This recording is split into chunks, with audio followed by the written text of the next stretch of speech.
రాయచోటి నియోజకవర్గంలోని ముస్లింలు ఆత్మీయ సదస్సు విస్తృత స్థాయి సమావేశాన్ని నిర్వహించారు. అన్నమయ్య జిల్లా కేంద్రమైన రాయచోటిలో మాజీ ఎమ్మెల్యే ఆర్ రమేష్ రెడ్డి ఆధ్వర్యంలో నియోజకవర్గ స్థాయి ముస్లింల ఆత్మీయ సదస్సు విస్తృత స్థాయి సమావేశం నిర్వహించారు. సదస్సుకు హాజరైన శాసన మండలి మాజీ చైర్మన్ షరీఫ్ మాట్లాడుతూ వైకాపా పాలనలో ముస్లింలు దగా పడ్డారని, ఒక్క ఛాన్స్ అంటూ ముస్లింలను నమ్మించిన వైకాపా అధికారంలోకి వచ్చిన తర్వాత వారిని ఇబ్బందులకు గురి చేసిందన్నారు. అధికార పార్టీ నేతల వేధింపులు తట్టుకోలేక ఓ ముస్లిం కుటుంబం రైలు కింద పడి ఆత్మహత్యకు పాల్పడింది అంటే ఈ రాష్ట్రంలో మైనార్టీల పరిస్థితి ఎలా ఉందో అర్థం చేసుకోవచ్చన్నారు. మైనార్టీలపై దాడులు, అత్యాచారాలు పెరిగిపోయాయన్నారు. వక్ఫ్ బోర్డు ఆస్తులను డిప్యూటీ సీఎం అంజాద్ బాషా అనుచరులు ఆక్రమించినా ఎలాంటి చర్యలు లేవన్నారు. మైనారిటీలకు ఎప్పుడు అండగా నిలిచే తెలుగుదేశం పార్టీని ఆదరించాల్సిన అవసరం ఉందని ఆయన పేర్కొన్నారు. రాయచోటిలో ముస్లిం మైనార్టీల అభివృద్ధికి టీడీపీ హయాంలోనే అనేక కార్యక్రమాలు చేపట్టడం జరిగిందన్నారు. రానున్న ఎన్నికల్లో మైనారిటీలు టీడీపీకి అండగా నిలవాల్సిన అవసరం ఉందని పేర్కొన్నారు. రాష్ట్రంలో అన్ని వర్గాలపై వైకాపా అరాచకాలు పెరిగిపోయాయని, రాజధాని లేని రాష్ట్రంగా చేసిన ఘనత వైకాపాకు దక్కిందన్నారు. అమరావతి రైతుల తిప్పలు పెట్టిన ప్రభుత్వాన్ని ఇంటికి సాగనంపేందుకు ప్రజలు సిద్ధంగా ఉన్నారని ఆయన పేర్కొన్నారు. సదస్సులో రాయచోటి ఎమ్మెల్యే అభ్యర్థి రమేష్ కుమార్ రెడ్డి, రాజంపేట పార్లమెంటు టీడీపీ అభ్యర్థి సూగవాసి సుబ్రహ్మణ్యం, కడప అమీర్ బాబు, ప్రొద్దుటూరు మున్సిపల్ మాజీ చైర్మన్ ముఖ్తియార్ తదితరులు పాల్గొన్నారు. ఈ సదస్సులో పెద్దలు షరీఫ్ గారు చెప్పిన ముఖ్య అంశాలు, విషయాలను దృష్టిలో పెట్టుకొని ఒక్కొక్కరు 100 మందికి, అవసరమైతే 1000 మందికైనా సరే జరిగిన సంఘటనలు, ఈరోజు నంద్యాలలో జరిగిన సంఘటన ఆయన ఒక పక్క చెప్తా ఉంటే మనందరికీ తెలిసిన సంఘటనే. అయితే ఒక కుటుంబం మొత్తం కూడా రైలు కింద పడి ఆత్మహత్య చేసుకునిందంటే ఈ ప్రభుత్వానికి మైనారిటీల పైన ఎంత ప్రేమ ఉంది, వాళ్ళ పైన ఏ చర్యలు తీసుకున్నారు, వేధించిన ఆఫీసర్లను సస్పెండ్ చేసినారా లేదా, వాళ్ళ పైన క్రిమినల్ కేసు బుక్ చేసి 302 పెట్టుకోవాలని జైలు పంపించినారా లేదా, ఇవన్నీ కూడా ఈ ప్రభుత్వాన్ని ప్రశ్నించాల్సిన అవసరం మైనారిటీలకు ఈరోజు ఉందని చెప్పి కూడా ఈ సందర్భంగా తెలియజేస్తారు. ఒక కుటుంబం ఆత్మహత్య రైలు కింద పడి చేస్తుందంటే ఆలోచన చేయాల్సిన అవసరం ఉంది. మైనారిటీలు ముఖ్యంగా ఈరోజు తెలుగుదేశం పార్టీ ఏదో గతంలో బీజేపీతో సన్నిహితంగా ఉందని చెప్పి ఓట్లు వేయలేదు. ఈరోజు జగన్మోహన్ రెడ్డి గారు ఎవరితో సన్నిహితంగా ఉన్నారు? ఈ 5 సంవత్సరాల్లో నరేంద్ర మోడీ గారి కాళ్ళ కాడనే ఉన్నారు 24 గంటలు. ఆయన ఈరోజు బయట పరిపాలన చేస్తున్నాడంటే బీజేపీ వారి దయ. ఆయన కేసులు ముందుకు నడవకుండా ఎక్కడ ఆగిపోయినాయంటే బీజేపీ వాళ్ళ దయ. ఈరోజు ఇటువంటి పరిస్థితుల్లో రాజకీయాలు ఉన్నాయి. హుందాగా రాజకీయాలు చేసిన అవసరం మనందరికీ ఉంది. రాజకీయాలు శాశ్వతంగా మనము స్థానికంగా ఉండే నేతలపైన దృష్టి పెట్టి, గుణగణాలపైన దృష్టి పెట్టండి. ఎక్కడో పొత్తుల గురించి ఆలోచన చేసి స్థానికంగా ఉండే నాయకులను విస్మరించే ప్రయత్నం చేయాల్సిన అవసరం లేదు. ఎక్కడో ఒక పొత్తులు అవసరం. దేశంలో పొత్తులు ఎక్కడెక్కడో ఉంటాయి, ఎన్నో రకాల పొత్తులు ఉంటాయి. ఈ పొత్తులన్నిటికీ స్థానికంగా ఉన్న సమస్యలకు సంబంధం లేదు. స్థానికంగా మీ సమస్యలను పరిష్కరించే నాయకత్వాన్ని మీరు ఎన్నుకోవాల్సిన బాధ్యత కూడా ఈ సందర్భంగా ఉందని చెప్పి తెలియజేస్తాను. ఎందుకంటే దేశంలో ఈ రాష్ట్రానికి అవసరం దృష్ట్యా ఈ దేశంలో ఉన్న అన్ని రాష్ట్రాలు కూడా ఈరోజు కేంద్ర ప్రభుత్వానికి మద్దతు ఇస్తూ ఉంటాయి. డబ్బులు కావాలి కాబట్టి, జిఎస్టీ డబ్బులు లేకుంటే అప్పు తీసుకొచ్చుకోవాల్సిన అవసరం ఉంటేనో, కేంద్ర ప్రభుత్వం అనుమతులు కావాల్సిన అవసరం ఉంటేనో రాష్ట్ర ప్రభుత్వాలు కేంద్ర ప్రభుత్వం పైన ఆధారపడి ఉంటాయి. అంత మాత్రాన బీజేపీ వాళ్ళ అధికారంలో ఉంటే వాళ్ళ సిద్ధాంతాలను ఇక్కడ ఆచరణ చేస్తాము అని చెప్పేది అసాధ్యము. అది జరగదు. తెలుగుదేశం పార్టీ దానికి కట్టుబడి ఉంటుంది అని చెప్పి బీజేపీ సిద్ధాంతాలతో మనకు సంబంధం లేదు. తెలుగుదేశం పార్టీ ఒక సెక్యులర్ పార్టీ, ఇది లౌకిక పార్టీ. ఈ పార్టీ ప్రతి ఒక్కరిని సమాజంలో హక్కున చేర్చుకొని పరిపాలన సాగించే శక్తి, సామర్థ్యాలు ఈరోజు చంద్రబాబు నాయుడు గారికి ఉన్నాయి అనేది స్పష్టంగా మనందరికీ తెలుసు. గడిచిన 5 ఏళ్లలో 14-19 మధ్యలో ఎక్కడ కూడా మైనార్టీల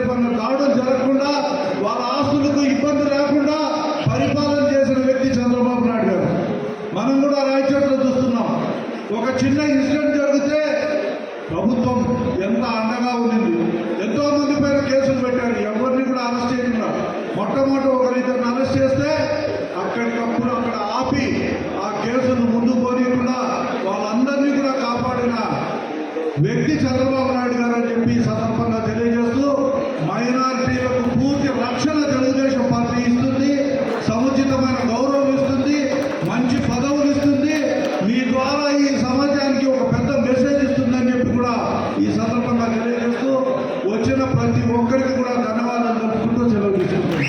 జై తెలుగుదేశం. దాదాపు వైసీపీ ప్రభుత్వం వచ్చి 4 సంవత్సరాల 9 నెలలు పూర్తి కావస్తుంది. ఒక్క 4 నెలల్లో ఇట్లా అసెంబ్లీ ఎలక్షన్ అయితేమి, పార్లమెంట్ ఎలక్షన్ అయితేమి మన అందరి ముందర ఉంది. రాబోయే ఎలక్షన్లను ప్రతిష్టాత్మకంగా తీసుకొని మన అధినాయకుడు చంద్రబాబు నాయుడు గారు, లోకేష్ బాబు గారు ఏదైతే మనకు పని అప్పచెప్తారో దాన్ని ఖచ్చితంగా నెరవేర్చి మళ్ళీ చంద్రబాబు నాయుడు గారిని ఈ 4.5 సంవత్సరంలో ఎంత అవమానపరిచినారో అంతే సగర్వంగా మళ్ళీ మనం చంద్రబాబు నాయుడు గారిని ముఖ్యమంత్రిని చేసుకోవాల్సిన సమయం ఈ రాష్ట్రానికి, తెలుగుదేశం పార్టీ కార్యకర్తలకి ప్రతి ఒక్కరికి అవసరం ఉంది. రాయచోటి నియోజకవర్గం తీసుకుంటే 2009, 2012, 2014, 2019 4 అసెంబ్లీ ఎలక్షన్ చూశాం. చాలా కార్యకర్తలు పోరాడినా జనాల్లో ఉన్న సానుభూతి కానీ కాంగ్రెస్ ప్రభుత్వం, ఆనాటి కాంగ్రెస్ ప్రభుత్వం అనుసరించిన తీరు వల్ల మనం బాగా నష్టపోయాం. ఇంతవరకు రిప్రజెంటేషన్ లేకుండా రాయచోటి నియోజకవర్గంలో ఉంది. కానీ మొక్కవోని ధైర్యంతో నాయకులు కానీ కార్యకర్తలు కానీ దేనికి వెనుకాడకుండా, భయపడకుండా పార్టీకి అండగా నిలబడుతూ ఈ రోజు వరకు పోరాటం చేస్తూనే ఉన్నాం.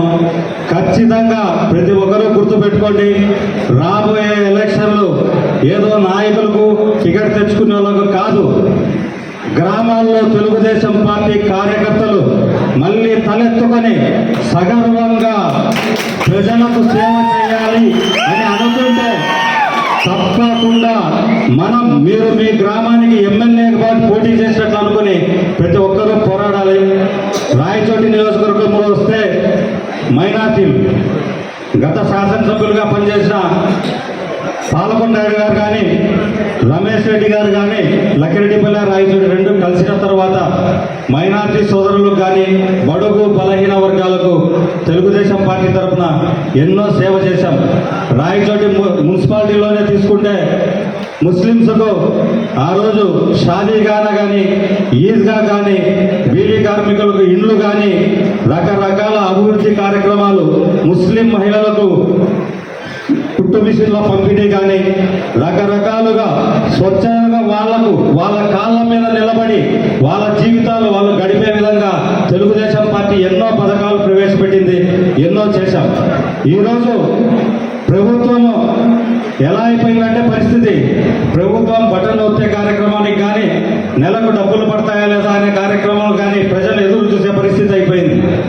రాబోయే కాలంలో చంద్రబాబు నాయుడు గారు ఈ రాష్ట్రానికి ఎందుకు అవసరము అంటే, ప్రజలు వాళ్ళ సొంత కాళ్ళ మీద నిలబడి వాళ్ళ కుటుంబాభివృద్ధికి వాళ్ళు సొంతంగా డబ్బులు సంపాదించి వాళ్ళ జీవితాలు గడిపే విధంగా చంద్రబాబు నాయుడు గారు వాళ్ళ కుటుంబాలను నిలబడతాడు. ఆర్థికంగా వాళ్ళకు స్వయం ఉపాధి అయితే ఏమి, పిల్లలకు ఉద్యోగాలు అయితే ఏమి, చదువులు అయితే ఏమి, ఏదైనా సరే సొంతంగా మనందకు మనం సంపాదించుకొని తినేదానికి, ఎవరో అన్నం పెడితే తినేదానికి ఎంత తేడా ఉంటుందో చంద్రబాబు నాయుడు గారి అవసరం కూడా ఈ రాష్ట్రానికి అంతే అవసరం ఉంది. కార్యకర్తలు ఎన్ని ఇబ్బందులు పెడుతున్నా, కేసులు పెడుతున్నా మొక్కవోని ధైర్యంతో ప్రతి ఒక్కరూ నిలబడి, నాయకుల కంటే కార్యకర్తలే గట్టిగా నిలబడి తెలుగుదేశం పార్టీని కాపాడుతున్నారు. రాయచోటి నియోజకవర్గంలో 6 మండలాలు, 1 మున్సిపాలిటీ, ముఖ్యంగా మైనారిటీ సోదరులు అత్యధికంగా దాదాపు 60 నుంచి 65 వేల ఓట్లు ఉండే మైనారిటీ సోదరులు ముఖ్యంగా కీలక పాత్ర పోషించాలి. మైనారిటీ నాయకులు కానీ, బడుగు బలహీన వర్గాలు కానీ ప్రతి ఒక్కరిని ఎడ్యుకేట్ చేయాలి. ఒకటే గుడ్డి నమ్మకంతో ఉన్నారు వైసీపీ వాళ్ళు. మేము ప్రజలకు డబ్బులు ఇస్తున్నాం, డబ్బులతో ఓట్లు కొనుక్కుంటామని. ఖచ్చితంగా దానివల్ల రాష్ట్రానికి జరగబోయే అరిష్టం కానీ ఆర్థికంగా ఎంత దెబ్బతింటుందో రాబోయే కాలంలో మనం ముందే వాళ్ళకి చెప్పాలి. మన పిల్లల భవిష్యత్తు కోసం ఖచ్చితంగా మీరు గ్రామీణ స్థాయిలో ఉండే ప్రజలందరినీ చెప్పి తెలుగుదేశం పార్టీకి ఓటేసే అవసరాన్ని వివరించాలి. అలాగే మొన్న నేను చంద్రబాబు నాయుడు గారిని కలిసినప్పుడు మీ కుటుంబానికి ఎంపీ సీట్ ఇస్తున్నామని హామీ ఇచ్చారు, మనకి ఇస్తామని చెప్పారు. తొందరలో అధికారికంగా కూడా అనౌన్స్ చేయొచ్చు.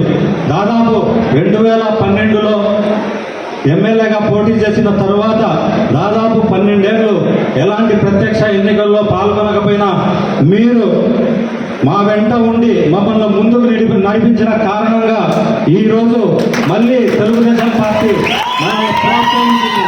రాయచోటి నియోజకవర్గంలో ఎంపీ అభ్యర్థి, ఎమ్మెల్యే అభ్యర్థి రెండు రాయచోటి నియోజకవర్గంలోనే కాబట్టి అన్నమయ్య జిల్లాలో అత్యధికంగా రాయచోటి నియోజకవర్గంలో మెజారిటీ చూపించి చంద్రబాబు నాయుడు గారు మన మీద ఏదైతే విశ్వాసం పెట్టుకున్నాడో ఖచ్చితంగా ఆ విశ్వాసాన్ని నిలబెట్టాలి. మేము తలెత్తుకొని మళ్ళీ చంద్రబాబు నాయుడు దగ్గరికి పోయి మీకు కానీ రాయచోటి నియోజకవర్గానికి కానీ నాయకులకు కానీ ఏదన్నా అడగాలి అంటే మనం ఇక్కడ ఖచ్చితంగా మెజార్టీ చూపించుకొని ముందుకు వెళ్ళాలి.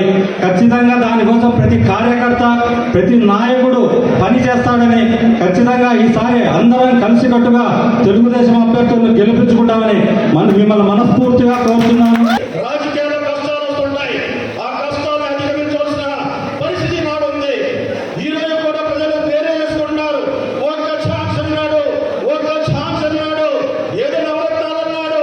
దానికి తలకి మైమర్చిపోయి మేము ఓటేశాం.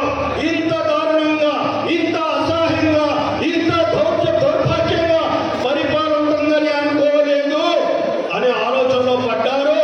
అందుకనే మళ్ళీ చంద్రబాబు నాయుడు రావాలి. ఈ రాష్ట్రం బాగుపడాలంటే, రాజధాని అమరావతిగా ఉండాలంటే, అదే రకంగా పోలవరం పూర్తి అవ్వాలంటే, ప్రతి ప్రాంతం కూడా పరిస్థితులు అభివృద్ధి చెందాలంటే చంద్రబాబు నాయుడు రావాలనే గుర్తునిచ్చారు. ఈనాడు ప్రజల్లో వచ్చిన విషయాన్ని కూడా స్థూలంగా నిర్గమించాలి. అందుకనే చంద్రబాబు నాయుడు ఏ రకంగా అవ్వాలి, వీళ్ళంటే సమాజాలు పెట్టుకుంటే లక్షలాదిగా జమ వస్తున్నారు, ప్రజలు ఆకర్షితులవుతున్నారు. ఆయన మా పరిపాలన గురించి తప్పులని చూపెడుతున్నాడు, అవినీతిని ఎండగడుతున్నాడు. ఇతను నిరోధించాలని 57 రోజులు జైల్లో పెట్టారు. అకారణంగా పెట్టారు, అన్యాయంగా పెట్టారు. ఎటువంటి ఆధారాలు లేవు, ఎటువంటి సాక్ష్యాలు లేవు. వాళ్ళ కాళ్ళ మీదే వాళ్ళ పోరు గొడ్డలితో కొట్టుకున్నారు. ప్రజలు ఇంకా సురక్షణతో వచ్చేసారు. ఒక మంచి నాయకుడిని, ఎప్పుడెప్పుడు ఎవరు కూడా వేలెత్తి చూపెట్టే నాయకుడిని, మచ్చలేని చంద్రబాబు నాయుడు గారిని అన్యాయంగా జైల్లో పెట్టారు. ఈ ప్రభుత్వానికి ఇంకా నోకులు చెల్లిపోయి ఈ ప్రభుత్వం పరిపాలన చేసే యోగ్యత లేదని ప్రజలు కృతనిశ్చయంతో ఉన్నారనే విషయాన్ని కూడా ఈ సందర్భంగా మీరు గమనించాలి. అగ్నికి గాలి వాయువు చేరువైనట్టుగా ఈనాడు తెలుగుదేశం పార్టీకి జనసేన పార్టీ పవన్ కళ్యాణ్ తోడయ్యారు. రేపు ఎక్కడా కూడా ఈ వైఎస్ఆర్సీపీ నెగ్గే పరిస్థితి లేదనే విషయాన్ని కూడా ఈ సందర్భంగా మీరు గమనించాలి. అందుకని ఏ సర్వేలో చెప్పినా 110 నుండి 120, 120 స్థానాలు తెలుగుదేశం పార్టీ జనసేన నెగ్గబోతుందని చెప్తున్నారు. అందుకనే భయపడిపోయి 40 మంది ఎమ్మెల్యేలు మార్చేస్తున్నాడు. అందులో మీ ఎమ్మెల్యే గారు కూడా ఉన్నారేమో నాకు అనుమానం.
అధ్యక్షురాలు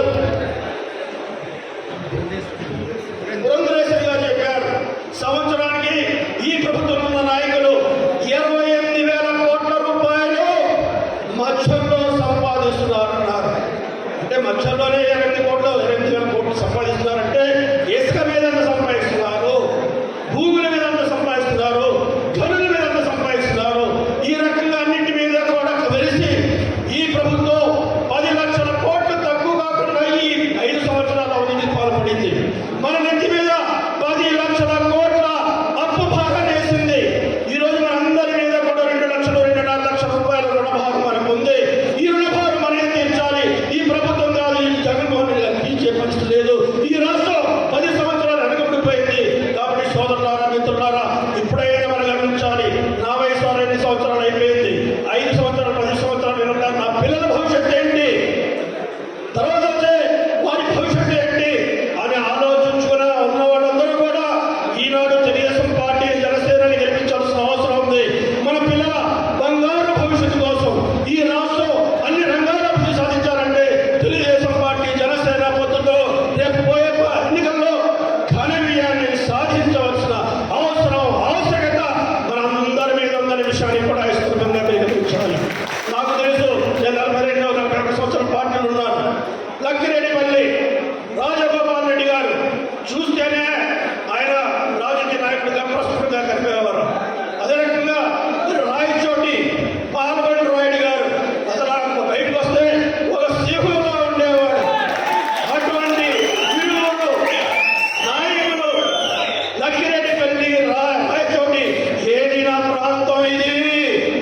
దానికి వారసులుగా ఈనాడు రమేష్ రెడ్డి గారు, సుబ్రహ్మణ్యం గారు, మరి శ్రీనివాస ప్రసాద్ బాబు గారు ఈనాడు వాడు వారసులుగా ఉన్నారు. కాబట్టి గతంలో ఉన్న దానికంటే 2 బలమైన వర్గాలు, 2 బలమైన పక్షాలు. పెద్దలైనటువంటి ఇది మైనార్టీ సోదరుల కోసం ఏర్పాటు చేసిన సమావేశం. నేను పెద్దలు ప్రసంగించే ముందర వాళ్ళ దృష్టికి కొన్ని విషయాలు తెలియజేయాలనుకుంటున్నాను. రాష్ట్రంలో రాయచోటి అసెంబ్లీ నియోజకవర్గంలో ఉండేటువంటి మైనార్టీలు ఎంతో కాలంగా కాంగ్రెస్ పార్టీని, ఇంతకుముందు కాంగ్రెస్ పార్టీని, ఆ తర్వాత వైఎస్ఆర్ కాంగ్రెస్ పార్టీని ఎంతగా నమ్మినారంటే 40-50 వేల ఓట్లు ఫ్రీగా వాళ్లకు కొన్ని 10 సంవత్సరాల నుంచి వేసి వేసి వేసి వేసి మైనార్టీలు రాష్ట్రంలో ఎంత దారుణంగా మోసపోయిన నియోజకవర్గం ఏదంటే రాయచోటే. తెలుగుదేశం పార్టీ గెలుపు కోసం ఎంతమంది ఇక్కడ కృషి చేసినా కొద్దిసార్లు అత్యధిక మెజార్టీతో వాళ్లను కేవలం మైనార్టీ సోదరుల భిక్ష వల్ల ఇక్కడ వైఎస్ఆర్ కాంగ్రెస్ పార్టీ మనలో ఉన్నాయి తప్పితే వేరేది కానే కాదు.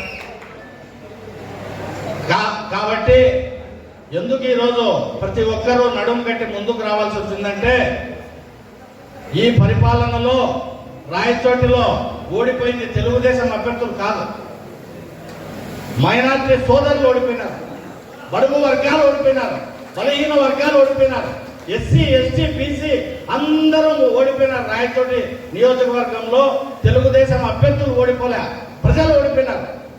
అందుకని ఎన్ని వైషమ్యాలున్నా, ఏ గ్రూపులున్నా, ఏ కుటుంబ నేపథ్యాలున్నా అన్ని పక్కన పెట్టేసి మేమందరం ఎందుకు కలిసినామంటే ఈ ప్రజలను గెలిపించాలా అని చెప్పి మేమందరం కలిసినాం. కానీ వేరేది కానే కాదు.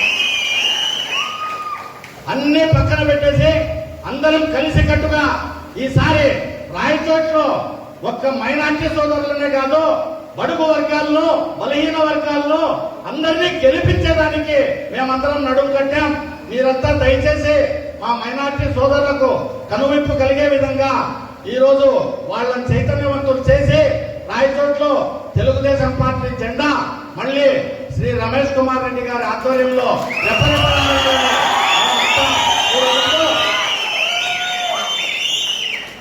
ఒక్క ఈ వాళ్లకు కొన్ని 10 సంవత్సరాలు ఓట్లు వేసినారు రాయచోటి మైనార్టీలో. వాళ్ళు మైనార్టీల కోసం చేసిన ఏదైనా ఒక రూమ్ కట్టారని చూపించండి నాకు. ఒక ఈద్గా కానీ ఒక షాదీఖానా కానీ ఏదైనా సరే తెలుగుదేశం ప్రభుత్వం హయాంలోనే జరిగింది. కానీ ఉచితంగా మైనార్టీలో ఓట్లేసుకున్న ఈ రాయచోటి కాంగ్రెస్ నాయకులు, వైఎస్ఆర్ కాంగ్రెస్ నాయకులు ఒక చిన్న రూమ్ ఏడైనా కట్టింటే నాకు చూపించండి. అంత దారుణంగా రాయచోటిలో మైనార్టీ సోదరులు మోసపోయినారు. మైనార్టీ సోదరులను ఈ మోసం నుంచి గట్టెక్కించాలంటే మనం అన్ని పక్కన పెట్టి కలిసి కట్టుగా రాబోయే ఎన్నికల్లో వీళ్ళను గట్టె దించుదాం. నేను మీ అందరికీ తోడుంటాను. కాబట్టి మీరందరినీ ఈ రోజు నుంచి పార్టీ గెలుపు కోసం బాగా కృషి చేసి మన రాబోయే ఎన్నికల్లో తెలుగుదేశం పార్టీని గెలుపు మార్గంలో ప్రయాణించేదానికి మీరంతా నాకు తోడుగా ఉండి ఆశీర్వదిస్తారని కోరుకుంటూ, పనేసియా మెరిడియన్ హాస్పిటల్స్ ప్రతి సామాన్యుడికి అందుబాటులో అంతర్జాతీయ వైద్య ప్రమాణాలతో వైద్యం, 24 గంటల అంబులెన్స్ సర్వీసుతో పాటు అత్యవసర సేవలతో ఏర్పాటైన చికిత్సా విభాగం. మా దగ్గర గుండె సంబంధిత, మూత్రపిండ, కాలేయ, కంటి జబ్బులకు, మోకాళ్ల శస్త్రచికిత్సతో పాటు కోవిడ్-19, బ్లాక్ ఫంగస్ వంటి వైరస్లకు, అన్ని రకాల ఆరోగ్య సమస్యలకు నమ్మకమైన అత్యాధునిక వైద్య చికిత్సను అందిస్తున్న హాస్పిటల్ పనేసియా మెరిడియన్ హాస్పిటల్స్. మీ ఆరోగ్య సమస్య ఏదైనా ఇప్పుడు పరిష్కారం సాధ్యం. సంపూర్ణ ఆరోగ్యం కోసం సంప్రదించండి Panacea Meridian hospitals, opposite Bheeramguda Kaman, RC Puram, Sangareddy district, pin code 502032. సంప్రదించాల్సిన ఫోన్ నెంబర్ 0845524177 మరియు 7893757770.